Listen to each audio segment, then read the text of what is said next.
All right, the fourth prayer period I have is remain in me from John chapter 15, verses 1 through 11. So Jesus the vine, where are the branches? So here we go. Starting in verse 1, chapter 15. I am the true vine, and my Father is the vine dresser. Every branch of mine that bears no fruit he takes away, and every branch that does bear fruit he prunes, that it may bear more fruit. You are already made clean by the word which I have spoken to you. Abide in me, and I in you. As the branch cannot bear fruit by itself unless it abides in the vine, neither can you unless you abide in me. I am the vine, you are the branches. He who abides in me and I in him, he it is that bears much fruit, for apart from me you can do nothing.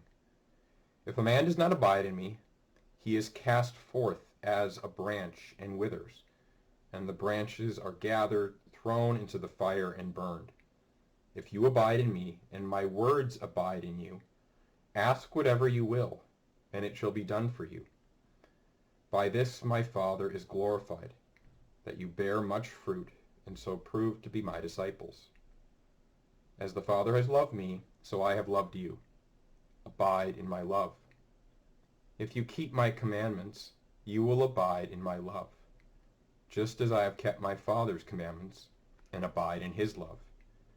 These things I have spoken to you, that my joy may be in you and that your joy may be full.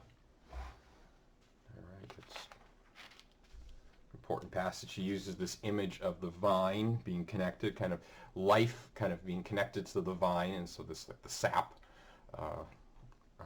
receiving life from the vine, and the branches, branches, and without fruit being born. So we can use the image of a vine of grapes, and so it kind of, you don't bear grapes, it's going to be cut off. You don't want that. So this idea of this, Jesus wants us to bear fruit, and even mentions with pruning, even one that does bear fruit, you want to prune back so that it can then bear more fruit. If you've ever had a tree, fruit tree of any sort, you know that in your home, out in your yard or something, where you have to prune it back. Otherwise, if it just keeps going overgrown, all the energy, all the life of the tree is used just for the growth, but it's not the life of the tree isn't kind of directed toward growth of fruit. So that's why I got to trim back so that then fruit comes forth, and so it's importance of even trimming back a healthy tree so that it can bear more fruit.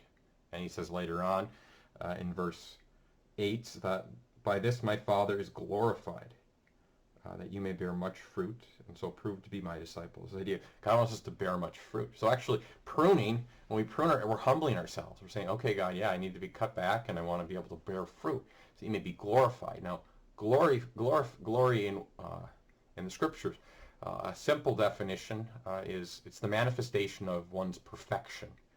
So it manifests when we allow ourselves to be pruned and God to work through us. It manifests God's power. He's perfect. He can work through us, and when we humble ourselves, allow ourselves to be pruned back, we bear fruit. He's the image. I am the vine. You are the branches. He who abides in me bears much fruit. Apart from me, you can do nothing. So it's important. It's a vital aspect of abiding in, or some translations will have remaining in. And this is the same word that was used in our first meditation when they asked the two disciples, asked Jesus, where are you staying? And they stayed with him. Staying, remain, abide. It's the same word. It's dwelling with. But Jesus is inviting them to a deeper dwelling in, kind of abiding in communing with him. Really, it's and understood as the Catholic understanding, kind of verbiage and stuff would be the life of grace, the state of grace, remaining in friendship with Jesus. That we receive beginning at baptism, and we want to nourish that and protect our friendship with the Lord, that relationship. It's importance of abiding, yes, to abide in him, and we're to abide. He abides in us, and we in him. And so it's this abiding of love. Whereas, if you had two containers, and you're like, well, this one's going to be in this one, but you can't have the other one in there. It's not a spatial abiding. it's this abiding of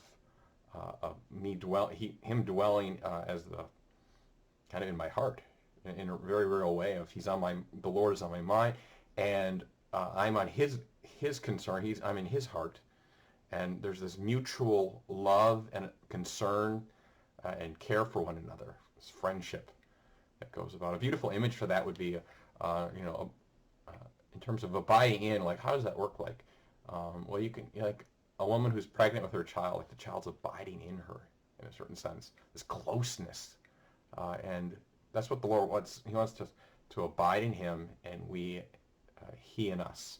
So this mutual abiding, mutual kind of being encompassed by love.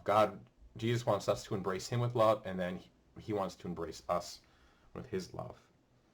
So it's just a beautiful thing to reflect on. How God wants to abide in you and me, and how He wants us also us to abide in Him. And then toward the end, there's a lot of this. It's kind of much of this passage is really reflect on that abiding and asking the Lord, how do you want me to abide in you, remain in you, and deepen in that abiding?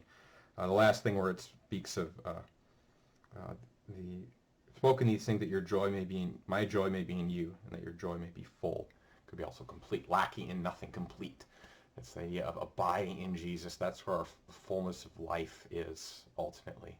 He is the source of life, source of divine joy. So the more we abide in Him, the more joy, divine joy, we'll have.